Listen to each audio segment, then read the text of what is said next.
बरायबाय बड' जब info official YouTube चेनेलाव दा बे समाव लेटेस्ट आपडेट एडमिट नोंथांमोना मोननो हासिगोन बेनो जाबाय एग्जामनि सायाव अनलाइन एग्जाम होनांगोन एन्ड बेनिफ्राय फरेस्टनि एप्लाइ लास्ट डेट बेनिफ्राय टेटनि रिजाल्ट नंगौना नंमारा ना डायलग सोदों नामा लिडारफोरा आरो लोगोसे सिएसबि नटिस बेनि सायाव जों सावरायगोन रिजाल्ट डेट एमसिसि डेट बेनि सायाव जों गासैबो कभार खालामगोन बेनो जाबाय साख्रिनि सायाव जाय नोंथांमोना नैबे बड' जब इनफो अफिसियेल इउटुब चेनेलाव गोदान साबस्क्राइब खालामना ला जाहाथे लेटेस्ट अपकमिं जबनि सायाव एबा सरकारि स्किम लननि सायाव नोंथांमोना बर' रावजोंहाय आपडेट मोननो हायो दा गोबाव खालामा जों थांग्रोनो फार्स्टआवनो बबे एग्जामनि एडमिट फैखो जों बेखौ नायनोसै स' फाइनालि जों फैबाय आरआरबि गुवाहाटी अफिसियेल वेबसाइटआव फैनाय लोगो लोगो जाय नोंथांमोना ग्रेजुवेट लेभेलाव एनटिपिसिआव एग्जाम होनो गोनां दङ एप्लाइ खालामदोंमोन दा बिनि सिबिटि 1नि एडमिट एबा सेन्टारखौ नोंथांमोना बावहाय क्लिक खालामनानै नायनो हासिगोन जायफ्रा एप्लाइ खालामदोंमोन आरो नोंथांमोननि जेनाखि आरआरबि ग्रुप डिनि सायावबो गोदान नटिस फैगासिनो नोंथांमोना जास्ट वेट खालाम बेनिफ्राय डिटेल्सखौ मोनबाय थागोन दा बेनो जाबाय आइडिखौ होनानै लगइन खालामदो एग्जाम सेन्टारखौ नायदो आरो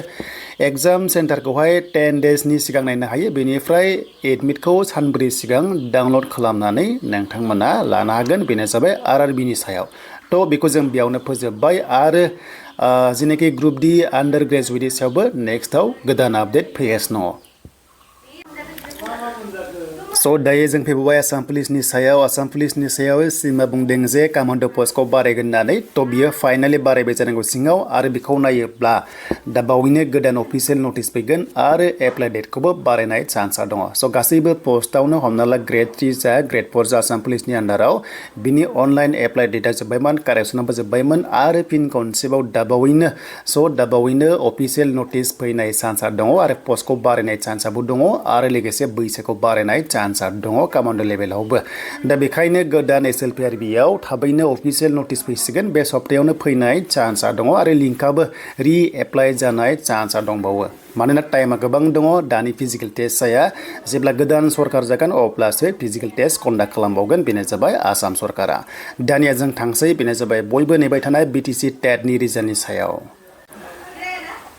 दा जों फैबाय बिटिसि टेटनि रिजाल्टनि सायाव दा गोबांथार पलिटिकेल डायलगफोरा गोसारगासिनो दङ जे टेटनि रिजाल्टआ रेडि जाजोब्बाय होननानै नाथाय दानि जेनाखि थासारिखौ नायोब्ला जोंहा एमएलए इलेक्सना फैगासिनो दङ स' बिथांमोना बुंखादों जे जेनाखि नेताफ्रा बुंदों जे एमएलए इलेक्सन बारसिगोन होननानै नाथाय साइडनि जेनाखि थाफाग्राफ्रासो बुंगासिनो दङ जे टेटनि रिजाल्टआ रेडि जाबाय होननानै नाथाय बे गासिबो माने पलिटिकेल जेनाखि डायलग होनजायो खारन दा एमएलए इलेक्सन फैगासिनो दङ ना दा बिनिफ्राय जों थासारिखौ मोनथिनो हाबाय एसेब्लाबो जे बियो रिजाल्टआ टेटआ एमएलए इलेक्सन सिगां फैनाय चान्सआ गैया स' बेखायनो नोंथांमोना बेखौ नेनांसिगोन जेब्ला सरकारा गोदान जाय आसाम स्टेटआव बिनि सायावसो फैसिगोन आरो इन्टारनेलि किजानि अर्डारबो गैया जानांगौ रिजाल्ट होनायनि आसाम सरकारनिफ्राय खारन आसाम सरकारासो मेन गासैबो जिनिसखौ आसाम सरकारासो हेन्डेल खालामो नालाय फाइनान्स पावारखौहाय किजानि दायो गैयाबो जानो हागौ मानोना दायो जाहैबाय लास्ट जेनाखि केम्पेनिं खालामगासिनो दङ ना बेनो जाबाय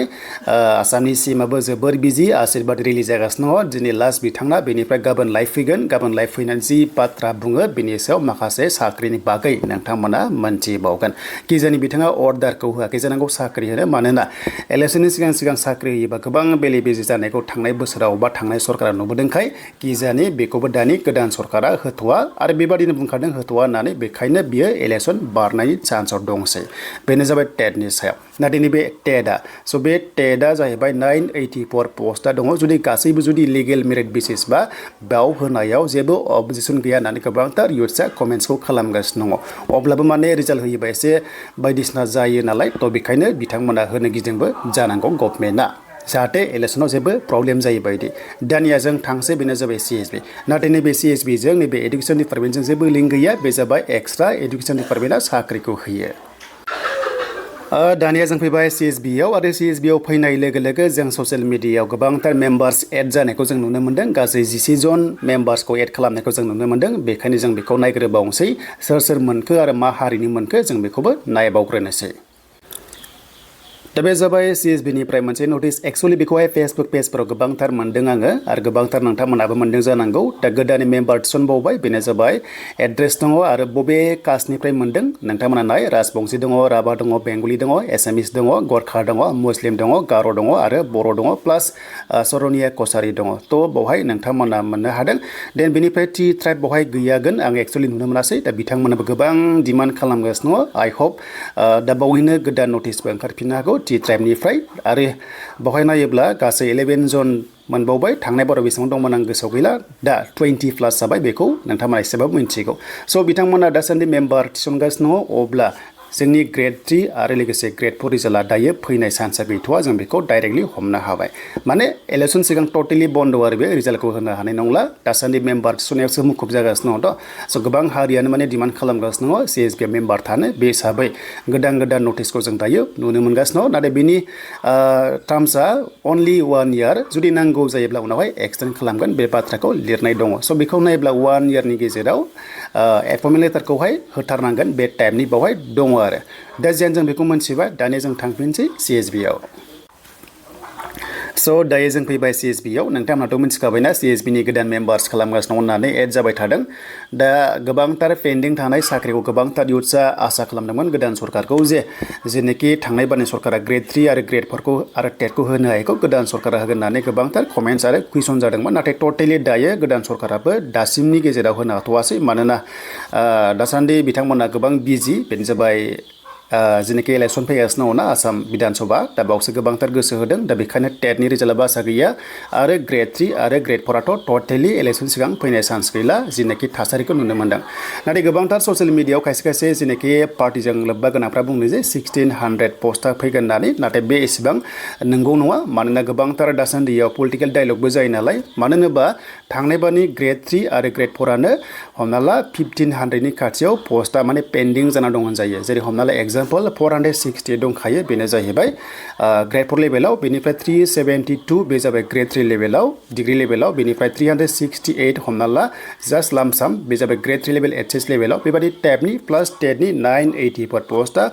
अलमस्ट नोंथांमोना मिथिगौ जे हमना ला 1600 प्लास माने बे पस्टआ पेन्डिं जाना दङ स' बेखौनो बिथांमोना साख्रि होगोन बुंदों जानांगौ नाथाय रिप्रसेस जानायखौ गोबांथार इयुथ्सआ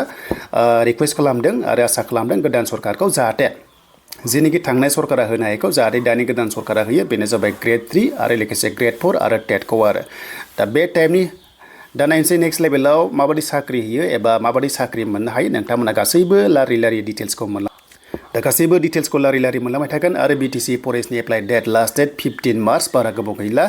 जास्ट 6 डेसल'सै नोंथांमोना थाबैनो एप्लाइखौ खालामदो